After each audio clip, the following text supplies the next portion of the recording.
एक प्रश्न विचारू का? दिवसभर घर, नोकरी, जबाबदाऱ्या सांभाळूनही असं वाटतं का की मी स्वतःसाठी काही नवीन शिकू शकते का?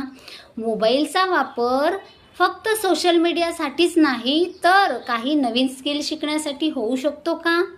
जर हा प्रश्न तुमच्याही मनात कधी आला असेल तर उद्याचा सेल्स वेबिनार तुमच्यासाठीच आहे.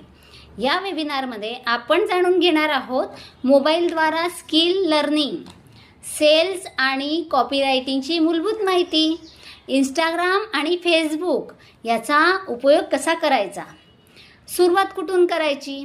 खूप जणींनी माहिती घेतलेली आहे. काही जणी म्हणालेत थोड्या दिवसांनी बघूया, पण कधी सुरुवात करण्यासाठी योग्य वेळ येतच नाही. जर तुम्हालाही जाणून घ्यायचं असेल तर मला वेबिनार असा मेसेज करा.